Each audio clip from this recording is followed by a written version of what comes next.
Cheers. Cheers. Laura Applebaum, real estate agent at Century 21. 21 AA. Nice. Thank you for joining us today. If you want to tell people a little bit about yourself and what it is you do. Sure. Thank you so much for having me today. I'm really excited to be part of the Disrupting Long Island podcast. We're doing a lot of great things here on Long Island, and I'm happy to talk about what I do. So as a real estate agent for Century 21 AA, we actually have 2 office locations on Long Island, but we're allowed to cover all of Long Island, whether we're working with buyers, whether we're working with sellers.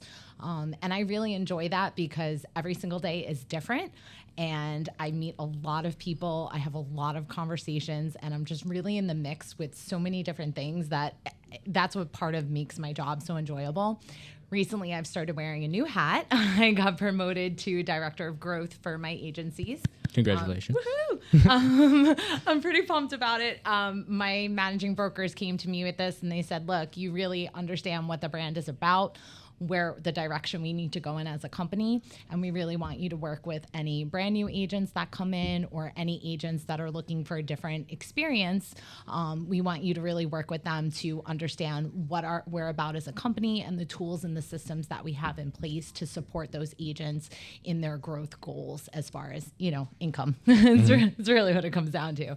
So it's just a little bit about me. I've been doing this now. Well, I've been a real estate agent almost 5 years. I was a former elementary school teacher. Oh, I didn't know that. I don't miss it. I'll be totally honest. I liked the kids, but just education's really changed, unfortunately, and it just wasn't meant for me for the rest of my life. So that's kind of how I fell into this. I was always interested in it, and I just sort of picked up the ball and said, I got to do something else. I can't do this for another 30 years, 35 years of being frustrated. And I've always just been someone who's had a really strong work ethic. It's always been important to me to really put my best self out there and always be working hard, always on that grind. In fact, every day I post my to-do list to my Operation Hustle, right? Operation Hustle. Yep. Every day it's on the story. Here's my to-do list. And that's really more just to keep me on track. I don't even know if people care or want to know, but it's just my little check-in with myself of like, all right, no matter what, you have to accomplish these things today to meet the bigger picture of your goals. Yeah, I think that's a unique thing that you're doing. You're kind of like holding yourself accountable by putting it out there publicly, and it's not like a laundry list of to do. Like, it's, you say, all right, I'm going to wake up, I'm going to go on the Peloton, I'm going to do this meeting, I'm going to do that. And you just put it out there and say, like, today you put it out and said, hey, I'm going on the Disrupting Long Island podcast as one of like the 5 things that you listed. Yeah, exactly. And, especially when I'm able to connect with others and help promote them and what they're doing, I think that's so important, especially on Long Island. We have a really unique opportunity. We have, between Manhattan and Montauk, there is a lot happening, and it's not just those 2 hubs. And I think it's really important to discuss what's happening in Nassau and Suffolk County outside of those 2, circles, social circles, if you'll have it.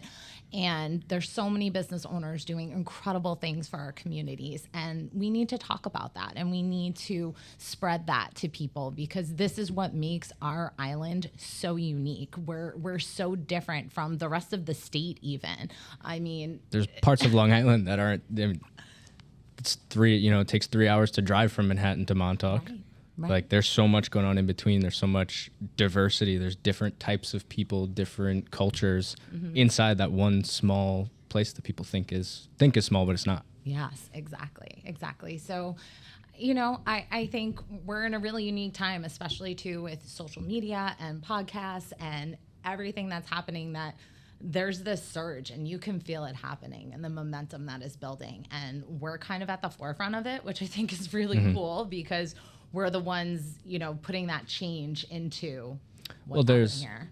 There's a little bit of recycling of older individuals getting out of businesses. Younger businesses are popping up, and they're forcing the hand of some of those mainstay businesses that have been here for a while.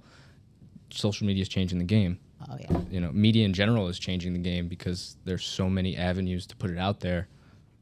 Some of these people have been running with the status quo, are falling off a little bit, and they're realizing, oh, I do have to change the way I'm doing things, the way I'm spreading my message. absolutely. And I think that's the thing too, is people were scared of millennials. You know, that's like a hot button word. People don't know what millennials are. People think millennials are like kids. Kids are not millennials anymore. No. They're all like, I've heard people like my uncles complaining, oh, millennials, they don't know what to do anymore. Like they're finishing up high school and they don't, I'm like, I'm a millennial. I'm like the last millennial. Yep. So my younger siblings aren't millennials. Right, exactly. And as you just put it, we're now buying homes, we're having families. We're in a different place than those kids who are graduating high school. And I think there's been this weird stigma around it. And I think through the power of social media and communication and just putting yourselves out there in any way possible, we're kind of showing, look, there's more to millennials than just being a buzzword. And that's kind of what, to bring it back to this and why you're here, that's what drew me to you in the first place. I mean, we met because you were on a podcast that I produce with Homeroom Lending, which is called the Homeroom Lending Podcast. And I didn't know that who you were. They booked the guests for that podcast. So it was interesting to meet you that day and then follow up and look at everything that you're doing and the way that you're utilizing social media. And then I got to feel it because I think that's what made me reach out to you in the first place. Or even you may have reached out when you saw that I put this new page together on Instagram and you were like, I want to be on, I'm ready to go. It's because you're so on it. The way that you're utilizing the tool of social media, I think is what the way people should be using it. And I really appreciate that because for me, it was really hard coming into this industry. You know, I was brand new. I had never done a deal before when I started. Thank God Century 21 makes sure that you have a mentor, someone that really guides you, teaches you the ins and the outs, the nitty gritty, how to fill out paperwork. But I didn't have this huge wealth of customers. I didn't have a huge financial pool to pull from to do things. So I had to figure out what can I work with for free, but really leverage it to build a career. And it was kind of funny. COVID was really a blessing for me. For a lot of people, it was really bad. And I'm sorry for that and for the things that they went through. But for me, it forced me to figure out a different way to do business because for 4 months we were shut down. You could not do a single in-person thing whatsoever. Yet I had to generate income. I had to make sure my family, we could take care of our bills that, you know, that wasn't going away. So it really forced me to dig down deep into it and figure out how to leverage it. And that was where I really started using the power of video. I had already sort of had that comfort level, but it was when Reels and TikTok were coming out and YouTube was kind of getting a rebirth as well. And I just said, there's a way to make money here. There's a way to leverage it. And I just really dug into it. And it was really uncomfortable. I still hate hearing myself. Like, I'm like, is that what I sound like? But I think I was able to use both the free things that were available and my background as an educator to say, look, I can teach people about these things. It doesn't just have to be sold, for sale, under contract, just listed. There's so much about it that people don't understand. And if I can make that accessible to them, even if we never do business, they're going to refer me, or I'm going to be top of mind, or they're going to know someone that can benefit from me. And I think that's really what's been beneficial to my business. The business that you're in, and that there's plenty of businesses that are similar, being top of mind is everything, because people do business in that world with who they know. Right? If you can know the most people, you're going to get the most business. And if the most people know you, you're going to get the most business. And I want to make a point to say the videos that you're putting out there, for anyone who's listening who's like, I can't make a video, you're not doing like crazy production value videos, which is you're doing it the right way. You're just making videos. You're just putting your face out there, putting information and education, and it's working. Yeah.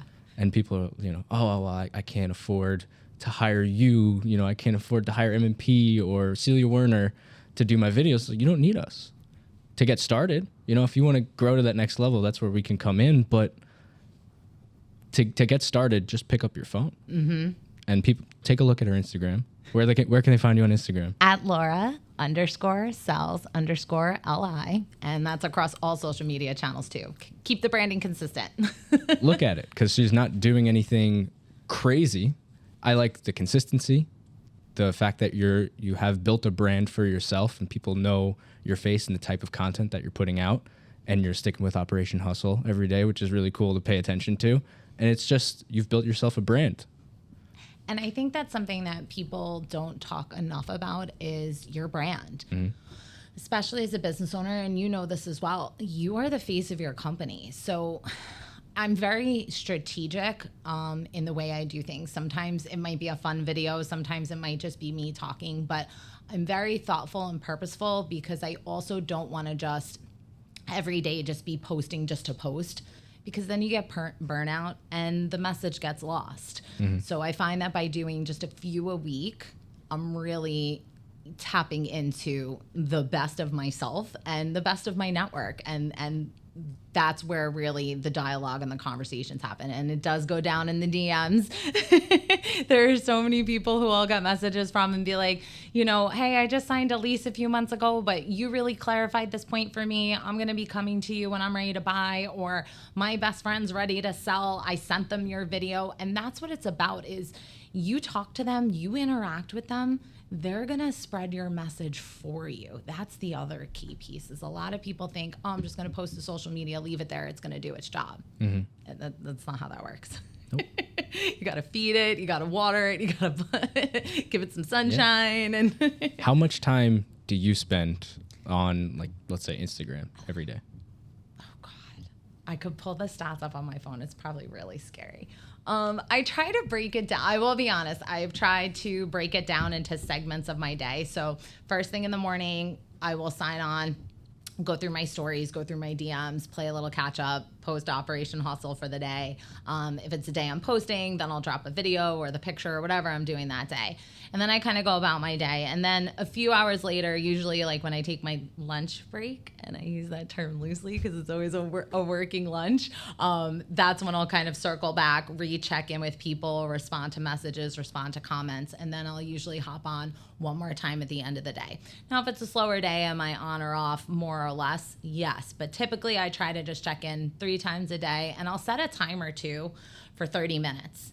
Because you can very easily go down that rabbit hole and lose hours of your life. Oh, yeah. You know, mm-hmm. You start scrolling and then that's it. You're like, oh, I'm on Instagram probably 3 hours a day. Yeah. You know? Yeah. Between client accounts and different accounts that I have, mm-hmm. different businesses, it's like, whoa. Yeah. I bet if we pulled up our stats, they'd be pretty similar. Yeah. But the reason I asked is because every time I go on Instagram, I have a message from you. I have it's not a message. It's like you reacted to the story that I put out. And it's like, people aren't doing those little things. It's something that sets you apart. It's a way that you're causing a disruption. It's the way that you're using the tool that's available to you. When did you start kind of like doing that, you know, really interacting with people? And I mean, I manage probably 15 accounts, and 10 of them a day I get a notification from you. You must think of like your stalker. No. It's not because you're stalking me. It's because but it's not. You're genuinely interacting with these accounts and these people. Yeah. And I probably started doing that more. I didn't realize the power of stories until I started posting to my stories more and people started responding. And I was like, wow, if they're paying attention to me, and I'm not paying attention to them, what am I missing? And I realized, we'll take Instagram, for example, as Instagram really started to change, I noticed that people were really doing more in their stories and posting less. And I realized that in order to keep myself front of mind and to have those constant little touches, you got to be in their stories. You got to be interacting with them. They're out at the bar. They're out at their kid's soccer game. Throw the party favor, mm-hmm. you know, give them a little round of applause, you know, but those are the things that just, again, keep you top of mind. They realize, oh, this person cares. They're invested in me. Or, you know, even if they post a meme where they're like making a joke, or it's a meme about my office is on fire today, mm-hmm. I'll just send them a little message and be like, hey, you got this. Don't worry. You know, I think it's that connection piece. I think it's just really being the person behind the brand and not just being a brand, because that's the difference. I think once you focus Excuse me. I'm going to take a sip of my delicious coffee. Thanks, Starbucks. Yeah. Not sponsored ad, though. No. If you want to sponsor us, Starbucks, Please do. we have 2 episodes. Well, they'll happily take you. You can be reached at MMP Productions or Disrupting Long Island. But in all seriousness, I think that the more authentic you are, the more yourself that you are, and the more you show up for others, that's where you're really making the difference. That's where you're going to make the headway. And the people who say, oh, it doesn't work, social media doesn't work, ask yourself, are you doing the work to make it work for you? Because you see influencers out there, they have 10,000, 15,000, 20,000 followers. You see the Kardashians, they have a whole team behind them. Mm-hmm. It's going to take you years. And let's face it, money, because these people are buying ads or buying followers or whatever. But it's not genuine growth. By the way, don't buy followers. That's like the worst thing. Well, can you talk more about that? Because I try to tell people all the time why it's a bad thing, but from your perspective. I mean, there was a while where I guess that worked, maybe like 5 years ago or so, maybe even longer ago than that. It's just counterproductive. People can tell when your engagement isn't real. I've just was looking at an account yesterday that I was reaching out to because they need help with their media. And they have like 30,000 followers.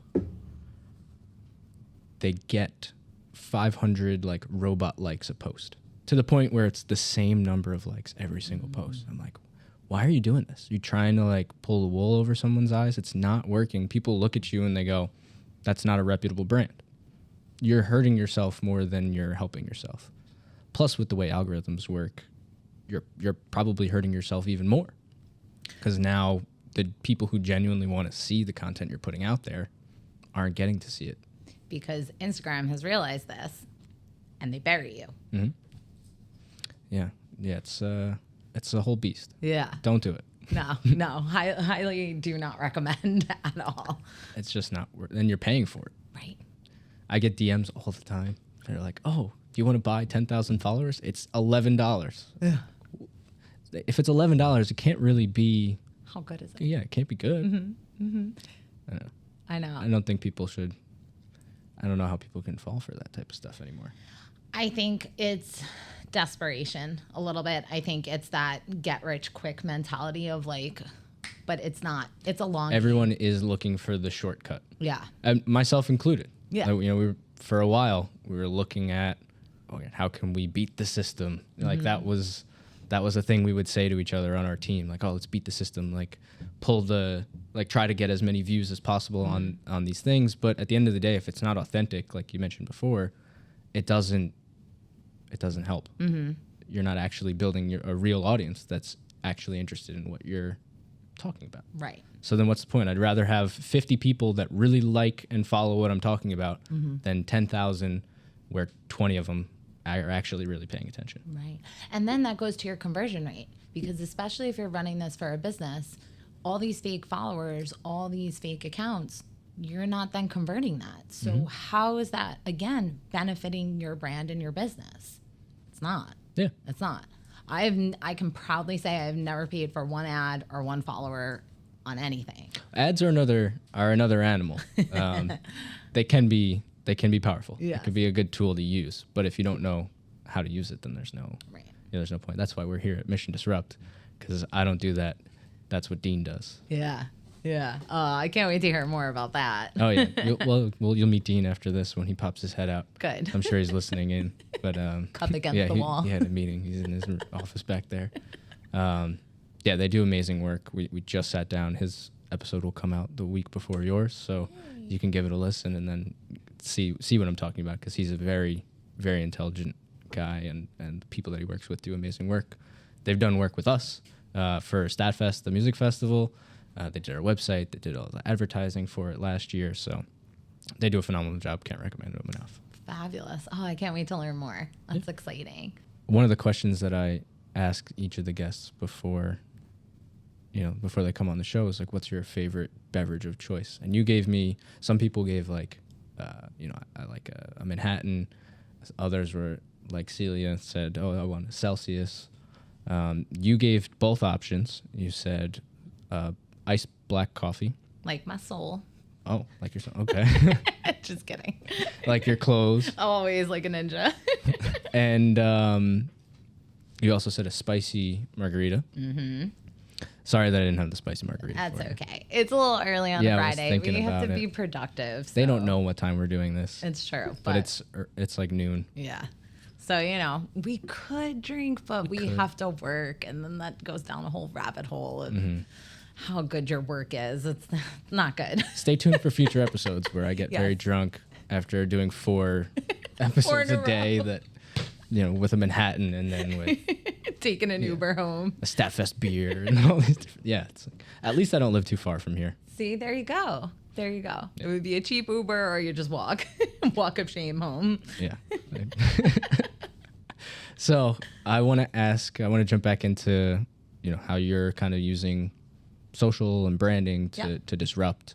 Do you have any tips? So I think the most important piece of advice that I can give anyone who's looking to dive into all of this is to be as consistent as possible. So that means when you're creating your social media pages, whatever you decide to do, if you want to be on every single platform, 1 platform, 2 platforms, you want to have the same username so that people can find you quickly and easily. It's the easiest thing to do. And then this way, again, you're keeping the brand consistent, the message consistent. People don't have to remember 12,000 different screen names to find you. Where are you on Twitch? Where are you on YouTube, TikTok? No, you go to @Laura_sells_Long Island. Doesn't matter where you are, you're going to find me. Even on LinkedIn, I have that hooked in as well, so that they could find me either by my first name, last name, or again by that @LauraSellsLong Island. And again, it just puts you out there consistently. It keeps you on message consistently. It keeps you on brand consistently, because that's what you are. When you're out there representing yourself as a business, you're a brand. You don't see Starbucks having all these different usernames all over the place. You go to any one of their social media pages, they're at Starbucks. Mm-hmm. Same for anyone. Yeah. Are there any, I didn't ask you this before, so I'm not sure if you have an answer for it, but are there any brands or any people out there that you think are doing a really good job? Yeah, so I will have to say, I know everyone probably goes to it, but I will say it. I love Ryan Serhant. He is someone that I just idolize. I love his energy. I like the way he's constantly reinventing himself. And I just really always pull a lot out of him. I think it's because we have very similar energy in a lot of ways. So I think I just really relate to what he's doing. So from a real estate perspective, I really love his stuff. I don't know who that is. So his story is fascinating. So, all right, I'm going to go down the rabbit hole here. Is he a Long Island person? New York City. Okay. So I'm a big Bravo-holic. Shout out to all my Bravo fans out there. He is on a show called $1 Million Listing New York. And he started out as a hand model, doing jewelry, hand modeling, whatever. Realized this is not a lifetime career. Got into real estate. Had no idea what he was doing, and had to invent himself from the bottom up, and had to find systems and tools and things that would work for him. And he lied his way onto the show. Literally bluffed his way onto the show, which, like, props to him. Leveraged it into this mega real estate career. He's opened his own brokerage now, but he's constantly putting himself out there. He's on social media. He's being silly, or he's doing the serious educational things, and that's very much how I am. Like, I can be serious, but I can also be really fun, and I just think it's very relatable for me as far as like that mentor goes, even though I've never met him. So if he sees this, I'm sorry, I'm not a stalker. But that's cool. It's the power of, I mean, he's also on TV, but it's the power of social media. Yeah. You get to know the human being behind the business or behind the organization. Absolutely. Yeah. So that's probably one of my most favorite goes-tos, just to see what's going on. But yeah, I'm just constantly, the other thing is too, the power of the hashtag. Follow those hashtags, like hashtag Long Island, hashtag real estate, or whatever your business is. Mm-hmm. Follow those. See what those people are doing. It's okay to get inspiration from them. Don't straight copy them. That is plagiarism. Or DM them. Say, hey, I really like the way you're doing this. Do you mind if I put my own twist on it? If you're worried about that, people are pretty receptive. Like, hey, thanks for recognizing what I did. I appreciate you reaching out. They're more times than not, they're not going to take offense if you go about it in the right way. But if you straight up copy them, and it gets back to them, you're going to have a whole bigger problem on your hands. Yeah, we did something similar with StatFest recently, or last year. We started recording these live performance sessions that we called the Salt Shack sessions, because we recorded at Salt Shack. And it just so happens that there is a great channel on YouTube, and they're on all platforms now, called the Sugar Shack music channel, and they do Sugar Shack sessions, and it's phenomenal. And we didn't do exactly what they do, because they have like a whole backyard setup. It's an acoustic vibe. It's really cool. But when we did ours, we thought like, oh, this is cool. Like maybe they would like to know us and know that we're doing this. So I reached out to them and just sent them a message and said like, hey, we're big fans of yours. I hope you don't take it the wrong way that we're doing the Salt Shack sessions. But, we really love what you do, and we hope that one day we can be at the level that you're at. And they DM'd us back, and they were like, that's amazing. Like, it's nice to meet you guys. The videos look great. Keep doing what you're doing. Like, oh my God, glad that we were able to inspire this out of you. So you never know if you reach out to someone who they probably have over 100,000 followers at this point. Like, just touch base. But that's amazing. That is the power of social. Yeah. You can knock on 50 physical doors in a day, or you can knock on 250 digital doors. Yes. And again, to bring it back to that, you make a good point with door knocking. Like, that is something that we used to do as agents before the shutdown. We'd go knocking door to door to try to get business. This is a way of door knocking. And you just like brought that full circle for me right in that moment. Like, just keep circling back. There's a lot of businesses that are predicated on like solar companies where people are going around knocking on doors. You don't really get that anymore, because they can do more, and maybe it's not as effective because it's easier to ignore.